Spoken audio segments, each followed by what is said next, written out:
ಶ್ರೀ ಗುರುಭ್ಯೋ ನಮಃ. ಜೈ ಶ್ರೀ ಕೃಷ್ಣ. ಎಲ್ರಿಗೂ ನಮಸ್ಕಾರ. ಇವತ್ತು ಭಗವದ್ಗೀತೆಯ 2ನೇ ಅಧ್ಯಾಯ ಸಾಂಖ್ಯ ಯೋಗದ 3ನೇ ಶ್ಲೋಕವನ್ನು ನೋಡ್ತಾ ಇದ್ದೇವೆ.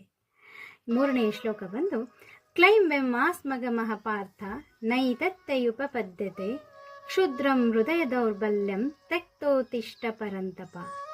ಇದರರ್ಥ ಕ್ಲೈಂಬೆಮ್ಮಾಸ್ಮಗಮಃ ಅಂದರೆ ಹೇಡಿತನವು ಬೇಡ ಪಾರ್ಥ.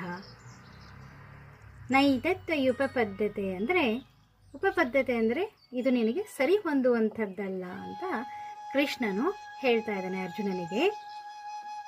ಹೇಡಿತನವು ಬೇಡ, ಇದು ನಿನಗೆ ಸರಿ ಹೊಂದುವಂಥದ್ದಲ್ಲ.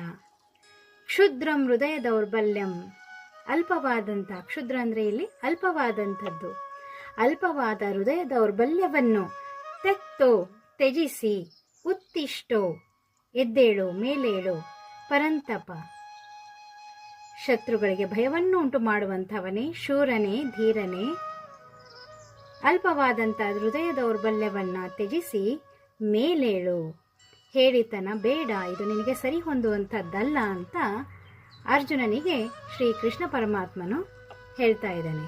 ಇದು 3ನೇ ಶ್ಲೋಕದ ಅರ್ಥ. ಇಲ್ಲಿ ಯಾವುದೇ ಮನುಷ್ಯನು ತಮ್ಮ ಹೃದಯ ದೌರ್ಬಲ್ಯವನ್ನ ಬಿಟ್ಟು ಮೆಟ್ಟಿ ನಿಂತಾಗ ಮಾತ್ರ ಜೀವನದಲ್ಲಿ ಏನನ್ನಾದರೂ ಸಾಧಿಸಲು ಸಾಧ್ಯ ಅನ್ನೋದನ್ನು ಹೇಳಲಾಗ್ತಾ ಇದೆ. ಇದು 3ನೇ ಶ್ಲೋಕದ ಭಾವಾರ್ಥ. ಧನ್ಯವಾದಗಳು. ಜೈ ಶ್ರೀ ಕೃಷ್ಣ.